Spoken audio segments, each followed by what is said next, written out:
All right, let's roll. So, welcome back to our Koodcast podcast, where you hear about our school, Kood Jõhvi, where we talk about our school and, well, nothing really besides it. But maybe it will change in the new year. We'll see. So, if we have regular listeners that listen to all of our episodes, then, well, we haven't heard you from, or you haven't heard us from the previous year. So, yeah, hey, greetings. To all our just new listeners, then welcome into the podcast. If you want to know something about our school, then yeah, it's the right place to do that. So what are we going to talk about today, Denise? We are going to talk about experience, as usual, experience of our batch 3 students. We have Oscar here. We have Harry, if I'm not misspelling it. And we have Mert. Okay, so the third batch are people who started studying in this year, in 2023, not before. So, all right. Not this year, then would be last year now. Yeah. That's an excellent point. Yeah, good point. No, we weren't gonna cut it. 2023. Yeah, it's 2024 now. Time flew so fast. Time flew so fast. I'm not. Well, I haven't been used to 2023, so now I need to get used to 2024, and I'm gonna mix them up. Jesus Christ. I still believe that 2018 is 2 years ago. So same stuff actually. Yeah, it feels like that, doesn't it? Yeah. Wormhole. It's the COVID times, nothing really happened, and because of that. Yeah, no one's going to refund us for those 2 years, I think.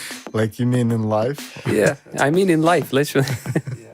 So today we gathered up here to discuss your experience. So you've been here for 3 months, if I'm not mistaken. Three and a half, yeah. 3.5 months.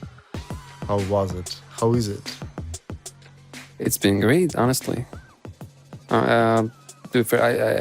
For me, I still don't feel like it's all that real. If that makes sense. Because it's been less than 4 months, so it's like I'm still slowly sort of getting into it. What do you mean by being not real? I don't know. Like there was some morning, I think somebody sent out emails that we shouldn't have gotten. So it was the email where it's like, "Hey, are you sure you want to study here?" Really? And I woke up. It's the first thing I saw in the morning, and I was looking at that email. I was like, "You want to sort of confirm your studies in Kood Jõhvi?" And I was like, "What?" So that was. I just woke up. So I was like, "Okay, so that was a dream." For about 10 seconds, I believe that those 3.5 months were actually an actual dream. Is it like this famous imposter syndrome all we have? Yeah, I think it was taking that to an absolute next level. Now you're here and comparing your sprint to what you've got like in the last 3 months, what do you think of the school? I think the sprint was more fast-paced, but at the same time, I don't think the sprint sort of had that much of an impact, if that makes sense. Sort of things feel like they matter a bit more, I would say. So during experience, you didn't have a feeling that it mattered, that either you're good, no, because great in there or not? It was full of speculation during the whole sprint. It was sort of like, what are we doing here? Yeah. Why are we doing these things? How important are these things? Like sort of what's the sort of level that we need to be at to actually be, accepted into the school? I see. And it was like half speculation at that point. Even the exams, we were thinking like, hey, okay, so how well do I need to do? Or is it a matter of showing up? Is it a matter of motivation? Yeah. So we were always thinking about that. But now it's like, hey, you're here. So, if you're the kind of sort of person that when you start something, you absolutely have to carry it through, then this now has a lot more impact. How about you guys? For me, the experience has also been pretty great, I would say. I didn't know what to expect from the school actually, because this was like the last minute option for me. I was going to TalTech to study like the software development here. But during the conscription time, I saw like advertisements about Kood Jõhvi in my Facebook feed. And then I started learning about it. And I was like, okay, there's sprint coming. Maybe I really want to attend and maybe even go to the school. And then I attended the sprint and it felt like the right match for me. And here I am now. And I really enjoy it. So by far. What drove you away from Taltech? Because Taltech is like a big university. You'll get a university degree from here. You study the software development pretty in depthly there. Here you just get basically skills. I bet like mother would say like it's a reliable way of doing things and you have a diploma. Yeah. Yeah. But like the main reasoning was that I really don't like maybe like the school type universities have. I really like the like curriculum and methodology about the Jõhvi one, that there are not like teachers, you teach yourself and you can like manage the time also. Like these are like the three main things I think are like the best ones for me at least. So have you been in other programming courses before or self-study courses? How was your programming? Yeah, I like knew a little bit about programming. I had like one or two little bit like bigger projects on my own. Like one was that I just listened radios basically and just downloaded all the songs so I could like listen all the songs offline. This was like the first like bigger project, I would say. You mean like you wrote a program that identified the songs on the radio and downloaded them? It was basically more like of an web scraping. It just visited like radio sites and web scraped like the names and then it searched up those on YouTube and then downloaded. So I could have like offline music because I'm like sort of a DJ and I play like in little clubs. And then I was like, okay, I need like music to download. And that's where I got like the idea from. Great. Sounds pretty complicated. It's not like writing a for loop. It's It's a little bit more than that. That in the sprint. Learn to write a for loop. Next Oh statement. no, it wasn't like that. You know, our sprint exercises, some of the tasks, the bonus ones were insane, right? You had like the end queens problem. You had to do, you had to do backtracking and stuff. There it was like, But those were the rocket bonus science. ones for advanced people like him. for, Yeah, for fair enough, final fair enough. bosses. Yeah. That's true. Mert, how is it for you? It was pretty positive, actually. Like during the sprint, I was like genuinely concerned that I won't do well enough. But like in the end, it just was a matter of determination. Just like you're here for 3 weeks. There's no turning back, and you just got to make the most out of your 3 weeks. And I just was trying to not give up, even during the exams where I felt demoralized that I didn't do well on a specific task. So it just was a matter of time where I just can say, I did it, I survived, and well, I managed to get in, and I'm pretty adjusted to the life on site, and it's genuinely been positive for myself and for my mental health as well. So the main reason why I came here was because you can manage your own time and just not get burned out as you would get like going to, let's say, university, at least in my opinion. We'll get back to comparing like life in this building a little bit later. Did you have any prior experience? In high school, I had like a basic programming course in Python. We basically just learned basics, created like if-else statements, some for loops where I managed to create an infinite loop. The classic one. And then we wrote some basic function that did something. I don't really remember, as it was like 3 years ago almost. And that's why I was like, that kind of influenced my choice to come here. So you came straight from the high school? I graduated the same year when I finally came to Jõhvi. So basically I just graduated. Straight after high school, I just came here. Actually, when was your sprint? Was it during July. the summer? July. So in June, you left the school. Yeah. I'm graduated, and in July, you're here. Yes. Jeez. All right. Good thinking. So you learned about the school while you were... It was the last year gymnasium? of high school when I learned about the school, and I genuinely was curious about the like learning method.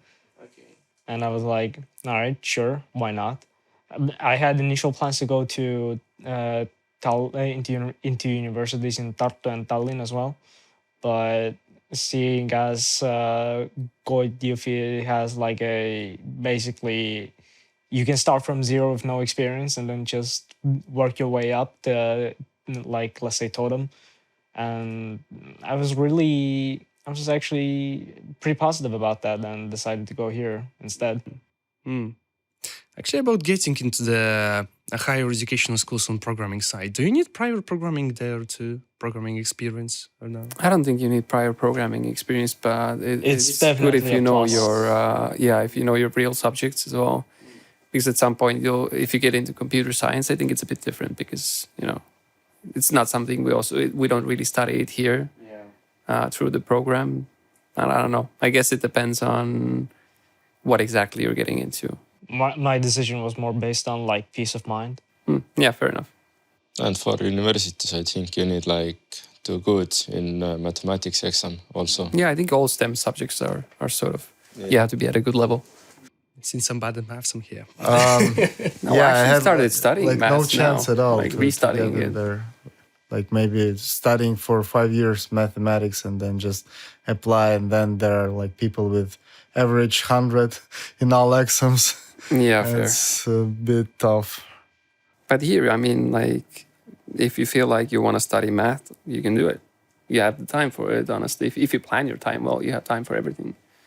I think that's the beauty of our school. If you like know how to manage your time, how to plan it well, then you can achieve a lot of things. Because you have a lot of like-minded people here. You can start like startups, like for some previous batches. We even had hackathons where you can participate. So, Did you have any prior like preconception to? Of course, you told about it just now. But like any expectations about what it would look like and how it actually looked like? I think I had a picture somewhere in my mind. There wasn't like no real expectations for this. It was sort of because I've done a lot of weird stuff in my life. It depends, like traveling and volunteering and stuff like this. So for me, like, the idea of just sort of moving into a dorm and living with a lot of different people, that was like, I know what that's about. I know the challenges.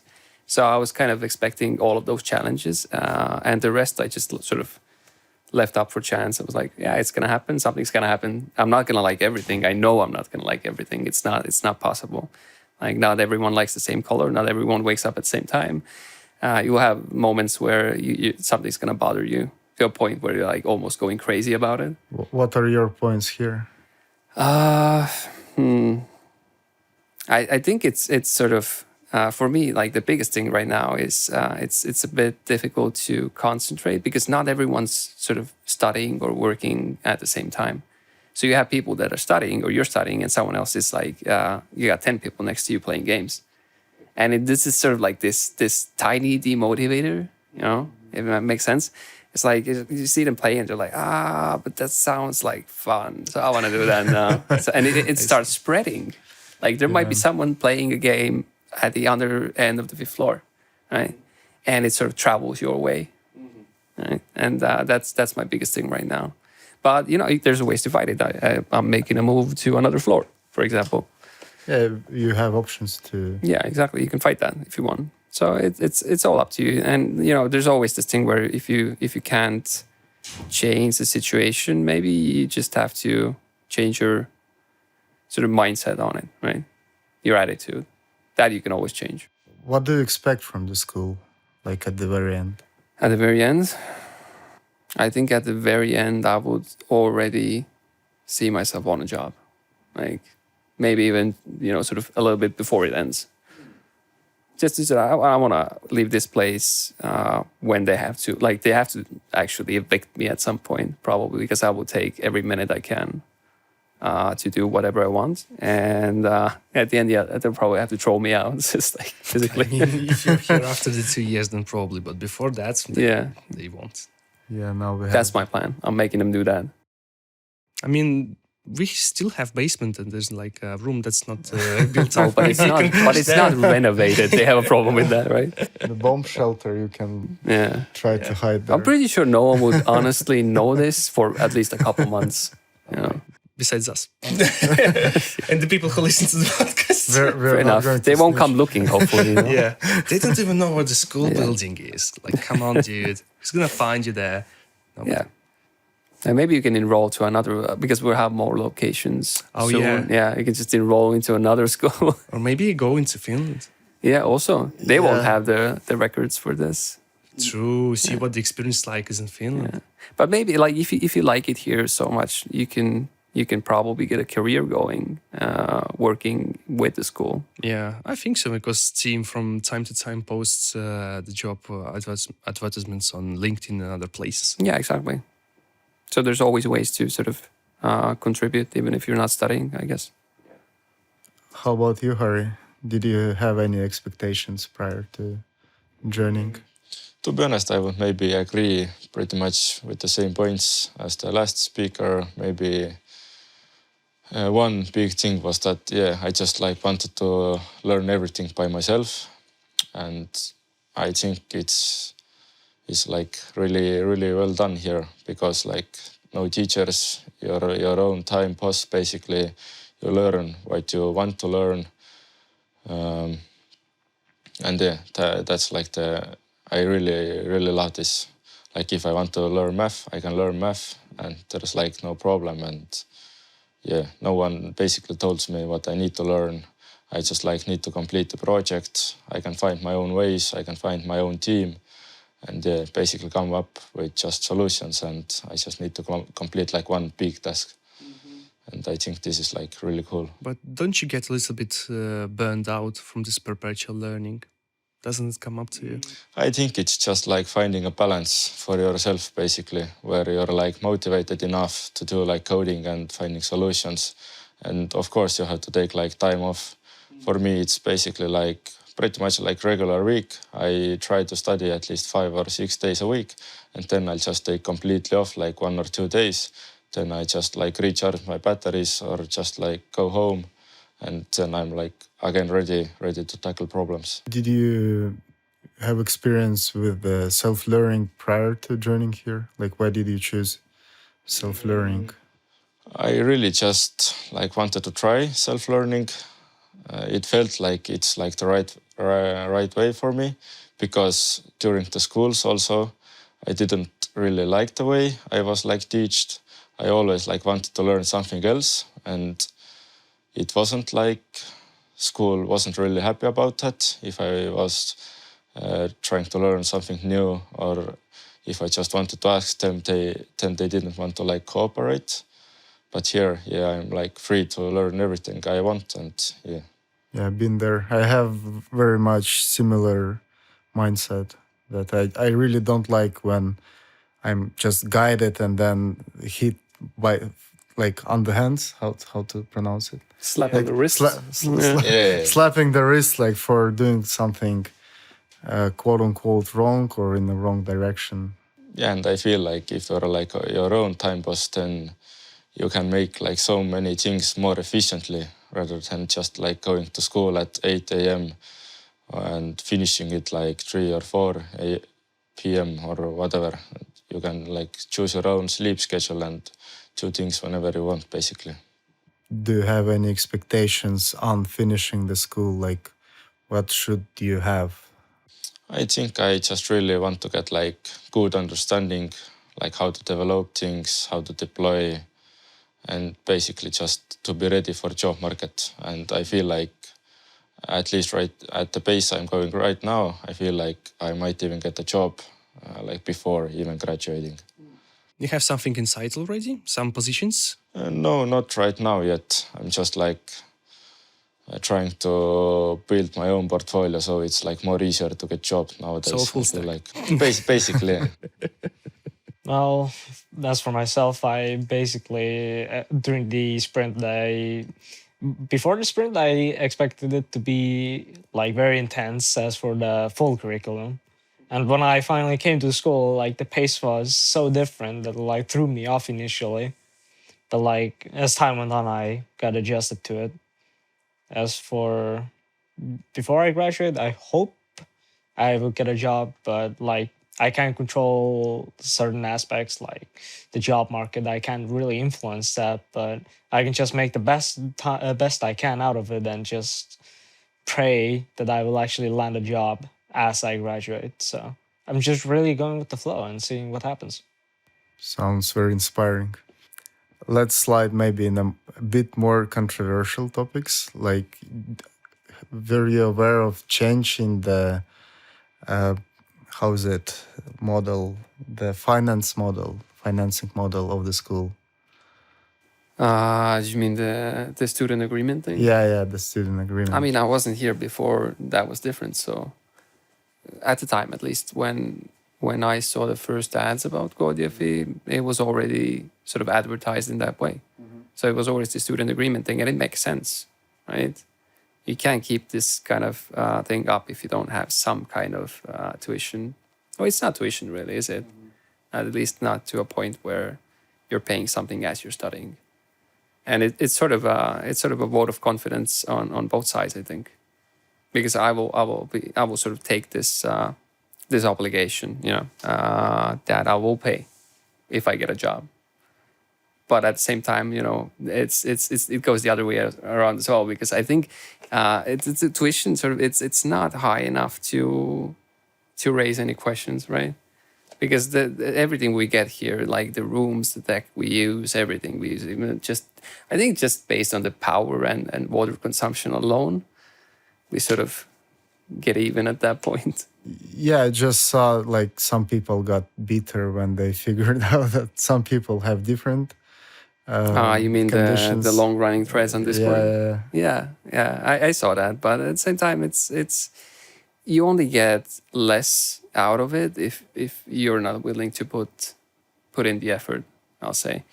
Because if you put in as much as you can, you will sort of get out of it higher value for sure than what you're paying for.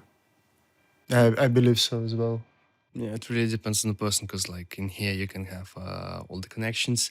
You get to participate in the partner programs, in the partner hackathons, in the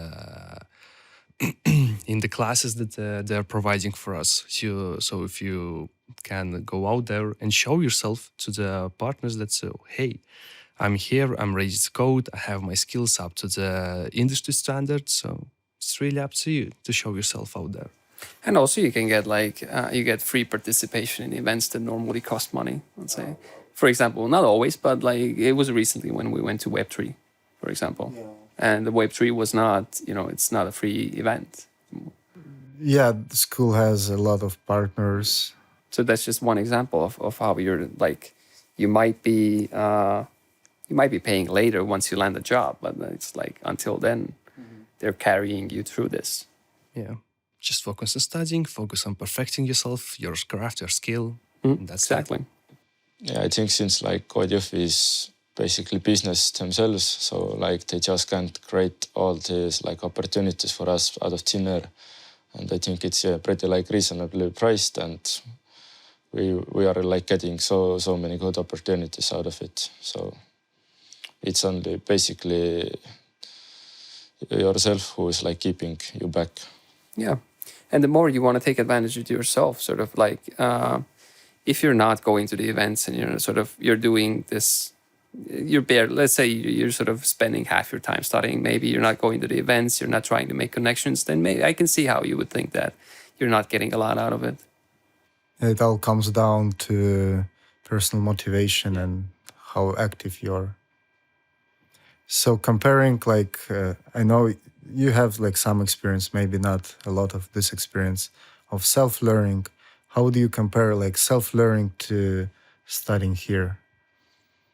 Like, I say like, okay, I don't want to pay this amount. I'll just take free materials and go to my cave and will study until I become senior developer. Like, how does it contrast to what you have here? I think like here you are given like all the platform and all the exercises like which you couldn't like find on the maybe internet, or even if you find them, then it's like hard to like do all the exercises because then you have basically nobody to audit your work, and and you don't have like network and team, which you can like do teamwork, for example, like some projects, and basically it's not possible when you're just doing it this alone in your corner. So yeah, I think like it's good opportunities we have and like good networking possibilities also. I mean, there really is some people who are thriving on the self-learning. Like there's obviously courses where you can get all the materials. You get like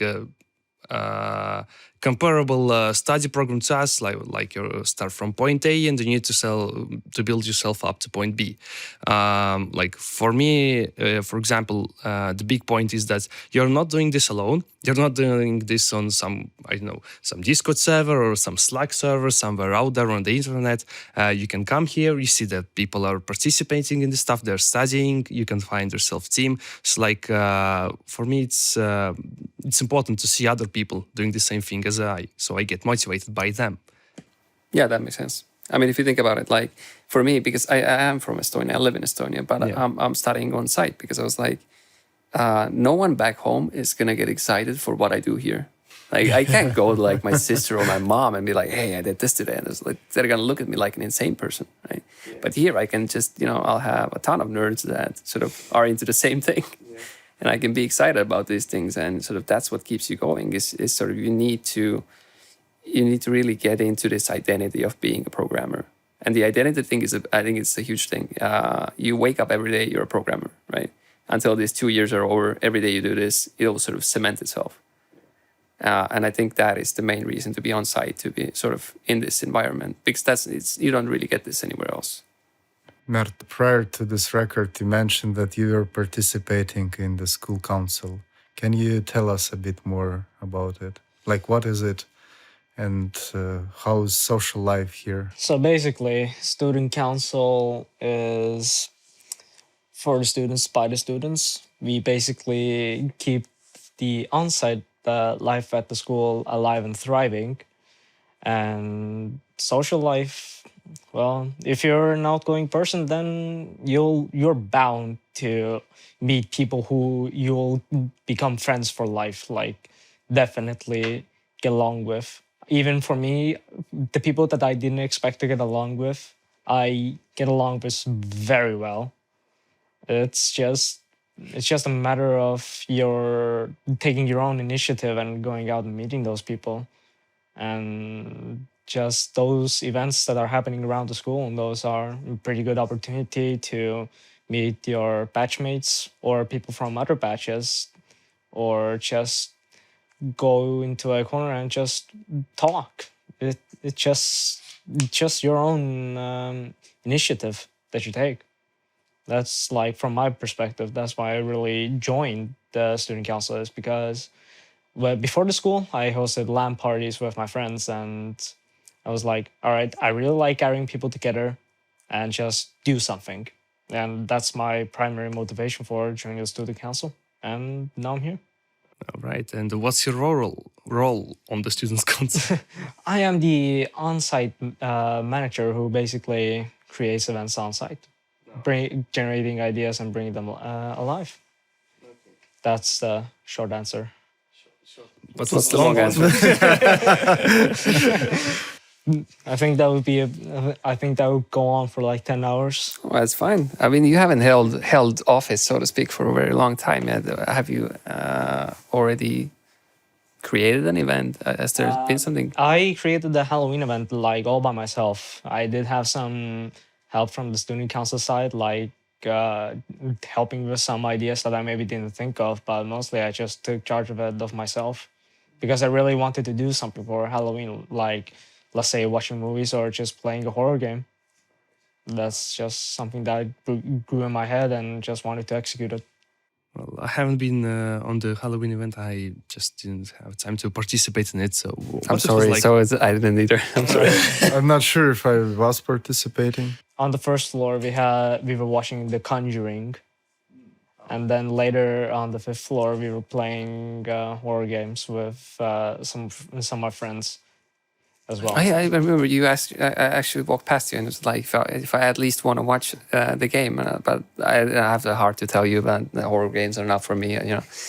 I get scared too easily. I think I get jump That's scared. alright. I genuinely like horror games.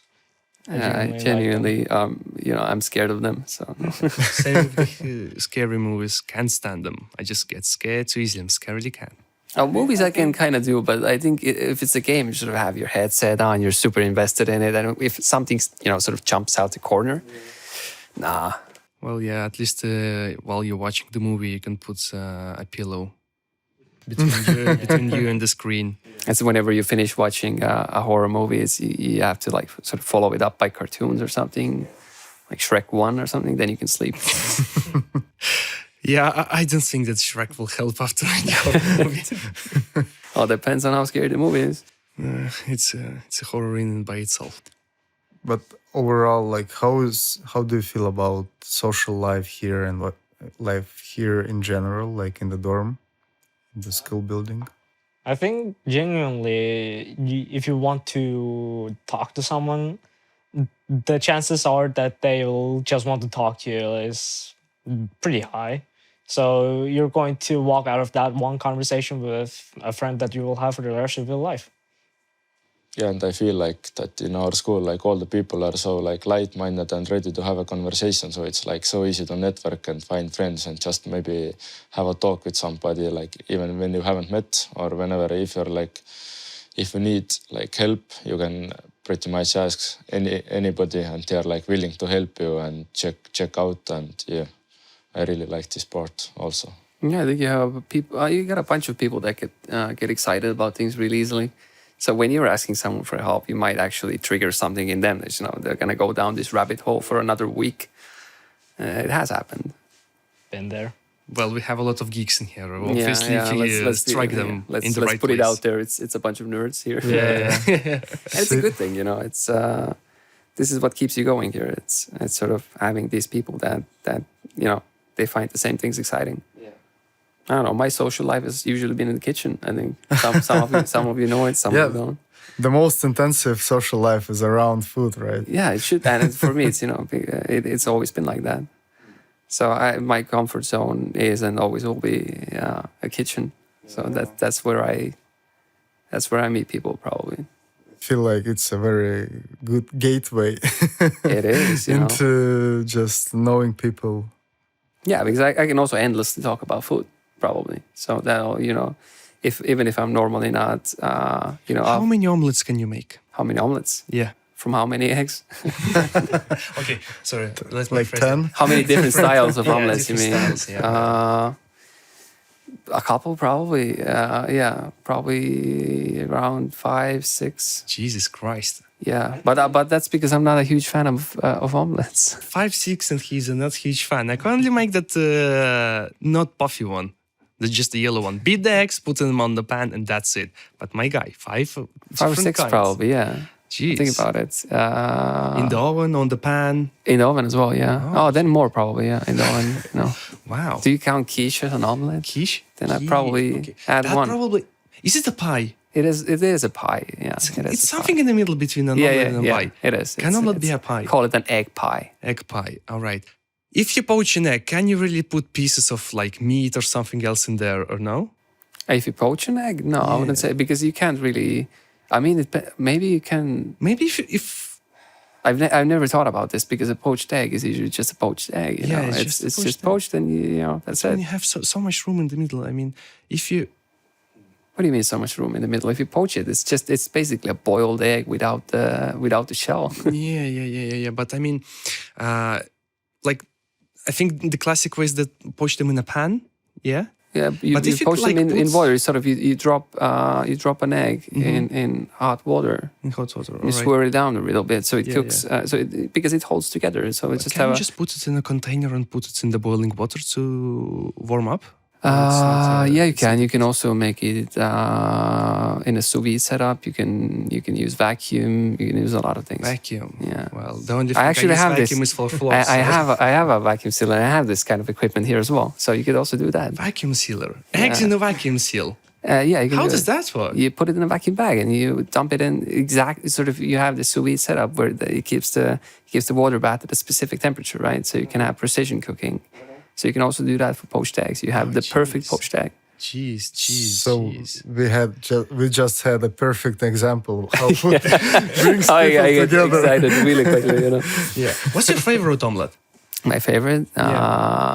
What gets you excited?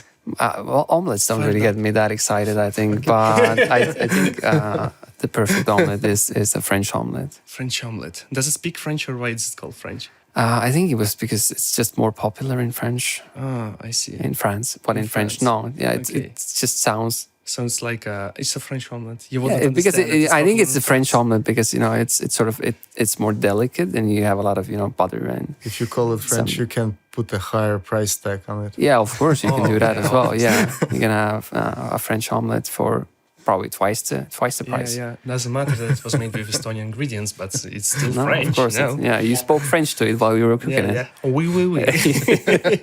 Le bourret. and this is how you get it. Yeah. Yeah. All right. Off from the egg topic.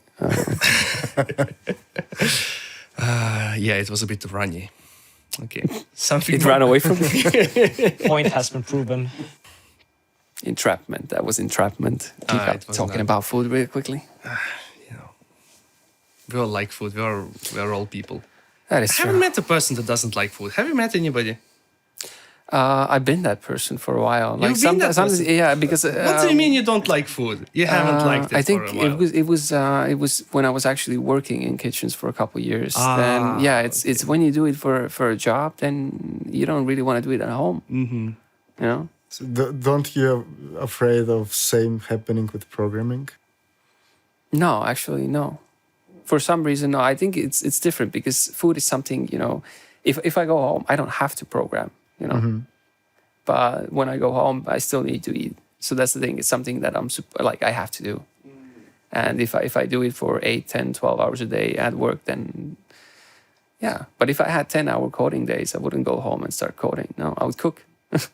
So the old saying stands that don't bring work to home. Yeah. I think it's the work-life balance. It is. So as a chef, you need to hire a chef to cook for you. No, you need canned foods.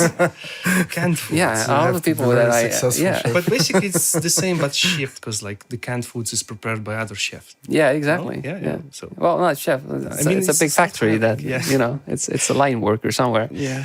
But yeah, the point remains: you use someone else's services to. But does it count as hiring if you have a recurring subscription on like I don't know, cans of clean Heinz plate beans? or something. Oh, right. For a sub for beans. No. sub for If beans. you just eat the beans and no one's preparing them for you in any special way. I mean, I feel like in UK that could be a startup idea, In the UK, for Beans sure, and yeah. sub, yeah. I think there's for beans and Every day you get a 6-pack of your favorite Heinz roasted beans. you get That's this amazing. one day a week where you get a special flavor or something. Ooh, Yeah. curry flavor, because you know. yeah, they also The like Indian food carrots in as well. Gravy. You get Gravy, the gravy yeah. one, yeah. Yeah, I mean, there was a meme about Can you what was make it? gravy actually? Gravy? Of course I can make gravy. The England one, I mean. The English one? Yeah, Yeah, the but why would I? After that, we're going to the kitchen. Yeah. No, jump but gravy from the is their gravy is probably the easiest thing to make, I think. Really? Yeah. Oh, jeez. I need to know that recipe for sure. There's no recipe. It's just you taking up whatever's left of the roast. Don't- All right, sorry, Yeah. we're not going to do Don't this. spill We're not going to do secrets, this on a podcast. You have to come here. You If gotta. If you Some want to beans. know how Oscar makes his gravy, come to our school. Yeah, Or that's. just write him up. I can also make something better, probably, but you know, yeah. for just you, I'll make the gravy. All right, Yeah, great. I guess we need to wrap up since we started talking about food and everybody is hungry. And I'm starving already. I'm Alright, starting as well. But just a couple of small questions before going away. course. Yeah. All right. Okay. No problem. Yeah. Yeah. All right. Okay. So We'll cut out the rumbling stomachs later. very satisfied with amount of events the student council organized so far. Yeah, considering I can't even make it to all of them. Apparently, you know. Like It's just one. physically demanding. You can't be in two places at once, or even in one place at once. Apparently, I think you've just gotten unlucky. yeah, maybe. You're missing out. Yeah, I would consider that. Yeah, I think I do. I definitely want to be at more events, but sort of if I have I think the Halloween event was also sort of, it wasn't a great time for me because I was really into like a specific subject. I don't remember which one. That I think I was doing lemon or something. Oh yeah. And I was just on the verge of finishing it, and I was like, okay, I'm gonna focus on this. Idea for student council: next year's Halloween party, everybody dresses as ants. Oh, that's a good one. Everybody will get it. Someone will have PTSD from like, one of the tasks. Probably. And we can dress up the school building as pants, so we'll be ants in the pants. All right. Amazing. Let's become an ant. Some hill awkward here. jokes Yeah. toast in. Who's gonna become an ant queen? The ant queen. Karin? I mean, she's the head of school, you know. That makes sense, technically. Why? Just why? What way? If your ant society is built upon an ant queen. So we have our school building, it's an ant hill. We have our programmers here, it's an ant. Like, you know. No, it should be some mainframe, you know. We are programmer ants. So we need to program queen. No, we need to worship some server. The fourth floor. Fourth floor. So the German becomes our queen, yeah? I think All excellent ideas. the whole team can be our queen. I think all of our students are worshipping local host. Yeah. Yeah, okay, Yeah. let's try. I mean, if somebody dresses up as local host. How do you I was like, how do you dress up as local host? like a bunch of octets. And Yeah. I mean, you can write on yourself local host. Or you can just host a And party. then we'll have huge conflicts because we had two people who wanted to be local host, and then you had conflicting local host IPs. That's not gonna work. we're gonna get a fight. Yeah, there's gonna be a fight then. Okay, so let's stop at the ant queen. No, we can actually continue. If we'll be on separate networks, we can still be local hosts. So somebody needs to dress up as network. But wouldn't the most important You person? don't even get into that. I think the most important person would still be German, wouldn't he? Because he decides who has connection at all. Yeah, yeah, yeah. Like he will make him the queen. Yeah. Queen German. Hey, German, Such be an prepared for next amazing year. ideas just for the next event. Queen of the subnet. Oh, yeah. If German is listening to this episode, They like, please wonder- take notes. All right. Let's just not mention it to him ever No. again. No, there's no podcast anymore. Deleted. All right. Yeah. Okay. Guys, do you plan on finishing the school? Yeah, soon. Of course, yeah. Yeah. Soon? Soon. Sooner than later? No, it's sort of like the Blizzard version of soon, soon, with soon. a TM. Yeah, soon TM. At some point. No, I want to. I really do mean when I say that I want to stay until the last possible second. I think I also want to like finish as much as I could within like these 2 years, because like pretty much all, even the like extra modules are pretty interesting. Well, the for pace me. you're going at, you'll have everything done in what, 2 months, 3 months? It depends. It depends. Actually, what deadlines you have for the first module? I think our first module is due in March, and we'll have the JavaScript design in February. There's two piscines. Yeah. There's two piscines, one in January and one in February. Yeah, and they also had another one just for the special people who are super fast. We had like in December, like the first JavaScript. So PC. you're ahead of the curve. Little bit. Well, not little bit, by half. Yeah, it's a batch. It's a different batch. I think it's 2.5. Yeah. But is there a way to hack yourself out of the paying full price? Like if I finish school in 1 month, do I pay just for 1 month? Oh, actually, yes. No, if you finish before the trial period ends. Yeah, since your trial period ended, and that's why we're doing the You podcast. need to take part in the piscine because like our JavaScript exercises didn't like open before the JavaScript piscine. I mean, I think you can arrange it with the team, but Yeah, I think so as well.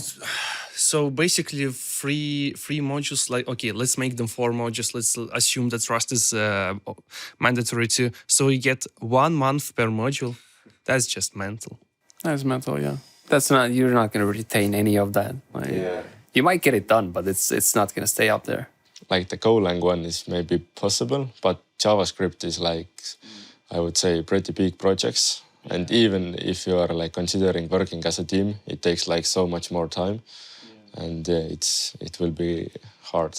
Oh, that's actually a good thing to talk about. Is it easier or harder to work as a team? Because in my experience, honestly, I'm sorry for my team when you're hearing this, but I like working in a team. But I wouldn't say it's easier at this point, at least. Yeah, I would say also that working in a team takes like more time, and because you have to arrange all the things, and you need to like use different kinds of environments where you plan things. Because when you're solo, basically everything is in your head and you don't have to like explain it to everybody. But working as a team, you pretty much everyone has to know like what everyone other thinks also. Yeah, but the thing is, you'll learn to work in a team, which is probably more important than learning how to code in the first place. That's a freaking important skill. Definitely. Yeah, because it's one thing to learn how to code. You can always pick up a new language at some point, but learning to work in a team, and I would also like it's teamwork and version management are the two more important things here. Because if you version control everything in your life, then you'll have a really good time finding a job. Like from my experience, two people or one person can just rush through the projects. They can together code a lot with like some communication. Communication between two people is, I wouldn't say easy, but it's more kind of intuitive. And when when the team grows to 3 or 4 people, the pace is slowing down dramatically. You need to agree on so many things, and so many people see it in so many ways that you're bound to kind of talk a lot and find common ground to continue, which slows things down for quite some amount, I would say, for a pretty big amount. And it's not obvious. This sort of choice is not really obvious. Why would I choose slowing myself down working with 4 people against just rushing through the code and doing the whole program in half a year? Since we have like all the people here, then I think it's better to try at least to work as a team, and because like everyone can code everything solo basically. But working as a team, it's like later in the years, it's harder to like find all the people and practice like the teamwork. But yeah, right now you are basically just given the best opportunity to learn. How do you approach teamwork? Do you look for teammates, or you try to stay like 2 people maximum? Oh, we're 5 people right now in a team. I wouldn't say it's working perfectly. Someone's traveling, someone's doing something else. But like you said, it's a good thing to learn how to work in a team now, because I was thinking about it. It's like you can learn how to code alone, but you can't learn how to work in a team alone. Yeah, exactly. That's a problem there. So you should be doing it now. And you were talking about like that it slows things down. It does. But I think to a point, I think if you're getting really good at it, like you say, we have 5 people in a team now, and we're not always all on site. Actually, for the most time, I don't think we are. And so we're using Discord, we're using Jira, we're using stuff like this. And I think for a very long time, it's going to slow us down. I think the sort of place you want to get to with all of this is to be so comfortable using this sort of extra software or like communication, whatever apps you use. You want to get to a point where you're so comfortable with them that it doesn't slow you down anymore. And that's sort of where you want to get to with this. Because once you get to that point, it's going to be easy, right? Yeah, from my experience, it just slows things down.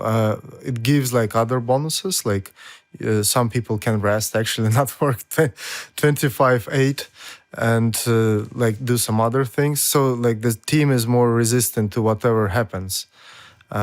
Overall, there is still communication. It's just from my perspective. And it takes a lot of it took me a lot of learning communication, learning like negotiation, even like how to negotiate something, how to agree on something. Many books like conflict resolution, because a conflict is a core of like any human interaction. So how to approach a conflict, like if I want to do something this way, other person wants to do like another way, and we need to somehow find a common ground. So it's not that easy to grow up to 4 or 5 people, like in my experience. Oh yeah, I think we went to that size of a team way too fast. I don't think we could have perfectly handled 2 people, and now we're 5. So it's gonna definitely have a lot of challenges. I think the motivation, and if you feel yourself comfortable around yourself, you can work this thing out, because the thing is, it's the playground. This is literally the playground for making mistakes, and it's such a, for me, it has so much value. It's so hard to find outside like of this platform, and but at the same time, I don't see many people using that opportunity as an opportunity. Yeah, fair enough. I think my team, well, they're kind of lucky to have someone as ADHD as me, because not only are they're not gonna just do the task that we're supposed to do, but there's also gonna be like 100 things on the side that I just came up with for them, because I get sidetracked easily. So like for the last, we're doing forum now, so it's not just gonna be sort of creating a forum on that we're serving on localhost or something. So they have this. I for some reason felt like it's necessary to that sort of make a setup on Amazon Cloud for them on an EC2. So now they have this one, and they'll have like Jenkins running, pushing everything automatically. So just because, Okay, so they're getting into the DevOps branch a little bit. Yeah, just budging in there a little bit. But that's actually thanks to an event we had in SAB, where they introduced us to Jenkins and something, and I sort of got the feel for it, and kind of like that now. Yeah, I totally agree. That's like so cool. If you have like 4 or 5 people in the team, then basically everyone comes up with like cool, unique ideas, and yeah, you just start to implement, and you get to basically like get like few good points like from everywhere, like from coding aspect or side of things, from DevOps side of things, and yeah, that's pretty good. Yeah, but you still need a good manager to manage all those people's expectations, because one people wants one thing, another people sees it like maybe we could do it another way. So you need a common ground and some kind of a team manager to balance everything out. Yeah, this is kind of emerging speciality, which is not present here, but then it has to be done. And I think it's a completely separate branch, which is kind of implicitly, but still presents here this sort of opportunity. Yeah, and it's a bit more challenging even sort of to take this. You can't really assume like a team leader position, because we're all studying. It's not, it's not a normal hierarchy. You don't have a team lead. So you can't have one person go like, hey, we're doing it this way.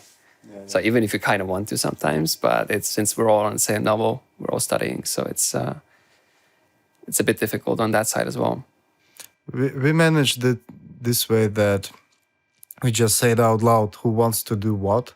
And then like some people were more tend to like towards like management. And this was like more, okay, I'll specialize in this thing. And this way I got opportunity to learn more and focus more on this social framework, stuff like that, than on actual coding.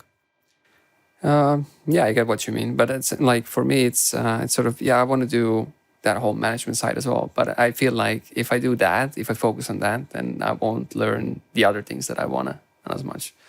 So like, for example, I'll sort of set everything up for others. Maybe I'll even do some DevOps, but I also want to code, right? So you gotta have, maybe we'll figure it out sort of like a rotation on things. Who's doing what this week? Maybe we'll switch around next week. We'll see how everyone feels. Omelets. Gotta crack a few eggs to make an omelet. Back to food topic. Yeah, I mean, besides food, do you know we have an email? The podcast has an email where you can write us your questions and stuff. Did you know that? No, I didn't. All right, now you know. I know. Its address is codcast@cod.tech. It will be put in the description. And we have one third batch student who wrote in to this podcast. Do we know him? I don't know. But yeah, so basically he says that he likes the curriculum, he likes the platform, but he heard something about that batch 4 will have some new modules in the curriculum. Do you know anything about that? No, first time I'm hearing it. I know that batch 2 had like the UI and UX as a different branch, if I remember correctly. You don't have it? But this is like an optional or like side quest or something like this for us. There will be a completely new platform, and this is what is it about. So we'll have 2 different programs, but I'm not like super 100% positive on that, like how it actually looks like. But I think that Maybe you can spill the beans on the program? I don't know. I just know that there, as I understand, is a parallel program developed by us and our franchise, and it will be like at the moment we are using 01 like from the other schools the curriculum and the tasks, and we will be using our own stuff. That's all I know. It's not like much and no other details. Yeah, well, I've heard that we're moving away from the intro that we were using until now. Sort of, okay, that makes sense. I mean, if we can do things better, then why not? Yeah, for me it's just a rumor. I didn't see it. I didn't touch Oh it. yeah, no one knows. No one knows. No one knows. So top secret. Yeah, maybe Don't tell the anybody. student council knows something. I Please, don't know. please don't tell anybody. That's not beans for me. Good thing no one's listening to this. Yeah. I know nothing of this. Good thing we're not recording. Definitely no. Yeah. If it gets out, I mean, We'll cut out what everything could besides the omelette part. yeah, only the omelette will stay in because it's the best parts about the morning. No? We'll cut the I mean, rest. the toast is nice too. Don't you agree? You like the toast? guys? Well, we had a toaster here. I think somebody kind of took it, moved it to the other kitchen. Now they have 2, and we have got nothing. Nothing. Yeah. Jeez. So toast is history for us now on the back jeez. kitchen. Some mornings I just wake up and thinking like I want a toast with some butter. That's it. Toast and butter. Just, Yeah. Yeah, that sounds good. Maybe some pate. It's nice. Okay, So back to the email. you just keep getting back to the food topic, and I'm so hungry. This is what happens when you talk with Oscar. He even mentioned that if you talk to him about food, you'll be talking for 10 hours straight. Or nothing but food. Easily. So yeah. Next time we'll have snacks. Yeah. Next time we'll do podcast in the kitchen. Even better. Let's just have a cooking show at this point. What a nice code you have here. Oh, Actually, we could. That's something that's doable. we can. Special episode. Maybe code up. Code kitchen. Yeah. How fancy can you get in a dorm kitchen? Oh, you know the Harry who's in the student council. He's doing robotics. Maybe we can just program a robot, or like we can. Maybe we could Like we'll all program a robot starve to death. who will cook for us. We will starve. We'll I mean- absolutely starve. How hard is it to program a toaster, like for reals? A toaster? Yeah. Oh, okay. No, but don't it's probably think- pretty easy. Yeah. Okay. So Just a next Raspberry But Pi. you cannot just program a toaster. Then you need Jenkins and deploy it. You gotta put it on the You cloud, need to man. over-engineer. Come on. I mean, we have fridges with Wi-Fi. Cloud-based toaster. Talking about over-engineering. Yeah. How many programs to change a light bulb or something? All right. So yeah, the student had problems with audits. How do you like the audits so far? How do you like the system? I think it's the touchiest subject that we have. Yeah, Isn't it? probably is. I think in a perfect world, audits would work perfectly, but it's not a perfect world. So let's be honest. There's times where these audits just don't make sense anymore, because we had good ones for sure. Like you have people who honestly they pull your code, they give it like half an hour, sometimes even more. You got people going nuts. They fix your whole thing for you. Essentially, but then you also have these you have the people that always just give you the code, and you have the type of people that they DM you for an audit. You because it's a DM, you spend your time on it, right? You spend your time on it, and then they'll just use the codes around yours because you're like, hey, okay, they'll say that I'll fix it in the evening, and then they'll just use the free codes they got, and you spent your time going over code that you've seen 1,000 times. That's what killed it for me. Yeah, that's what killed it, I think. I spent like an hour doing review, and then I basically got site So, You DM the guy you're calling. It's like, hey, buddy, got it already. yeah. It's So fine. it's like, oh yeah, well, you're welcome. Usually, because of that, I DM the person I need to audit. Like, hey, I will have time at this time of the day, or like in a couple of days. So just wait for me. I'll do the audit. I'll give you the code. Yeah. Yeah, I've gone to the place where I'm just asking, like, hey, do you actually want an audit or do you want a code? I mean, giving out codes is just a bad practice because you don't learn. Hey, I'm anything not from saying it. I'm going to give them the code. I'm just Yeah, asking. yeah. I'm just being, I'm being honest there. It's like whenever they're like, hey, of course I want an audit. I'm just checking, man. There's been a lot of people around here that don't want one. How does the audit expiration work? Because I have never had audits expire on me. Do you get 5 new auditors or only some people who didn't give you the code? I think it's the ones that don't do anything until that point. Yeah. For example, if you have like 10 auditors, 2 of them audit, and I think like the other 8 just get like, switched up. But those 2 stay locked in. Yes, because they have completed the audit. Yeah. If you enter their codes, then they get locked in, as you said. And I think they've been reducing the times for some tasks for how quickly the Before audits it was reset. 2 weeks for a task and nobody would reply to your DMs or something Yeah. like that. And then at the latest moment, like 13 days pass, on the 14th day, everybody just tries to, I've done the audit. Yeah, that sounds about right sometimes. It's an area for gray market here in the school. Yeah, So we can hire some people to deal with that. Let's not build a gray market on top of this. Startup. But that's an illegal startup, I mean, I guess. I mean, there's definitely room for improvement with audits. Oscar can bribe people with food. Yeah, I mean, that would work probably. 4th take on omelets. A French omelette, maybe a poached egg. Food. All right. Since everybody is so hungry, maybe it's time to wrap up. Yeah, Wrap something up, a bit of a I tortilla. see. Maybe let's like go. tortilla. Doesn't even have any tortillas here. Maybe we can do some wraps. Somebody always has tortillas in a dorm. Always. Oh, always. Yeah. Is that a must? I Have you think I think somebody has them. Like there is at least You're one legally pack of obliged tortillas to- in a dorm at all times. Okay, that's a rule. And if your dorm doesn't have it, then you should find You're a not better coming. dorm. Yeah. They're not coming. All right. Thank you for this amazing talk. So we've been down to food, high to your expectations and Oh, yeah. all those nice things. And The high it was- points of the podcast were just talking about coding, and the low Yeah. points were about food. So many It's like, reasons to come to study here. Maslow, the Hierarchy. pyramid. Yeah. pyramid yeah. We got audits and we got tortillas. Yeah. Then we have like-minded people. Yeah. Friends for Audits, tortillas, and people. Yeah. You can code and eat in here. You can study in the kitchen. Come on. Where You can. I've actually thought about that, because when I made soup or something, that's sort of like it's not active work, but you kind of want to keep an eye on it. You just need better chairs there, you know. Yeah, Just, that's fair. not very friendly on your back. We have But I bar feel like stools. the chairs. I think even at the beginning there was some trouble with the chairs in the kitchen. I think they were like custom ordered or something, and they were not the right size or something like that. I might be lying now, but there's some issue with it for sure.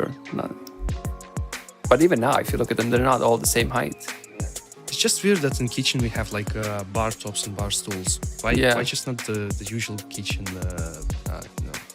furniture? So let's finish our Normal-sized. podcast at this high point. Now you're in the interior design.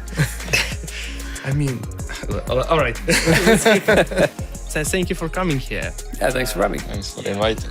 So if you have more questions, if you want to talk about food, if you want to talk about programming, if you want to give us tips about our auditing system, you can write to us. Or the perfect omelet.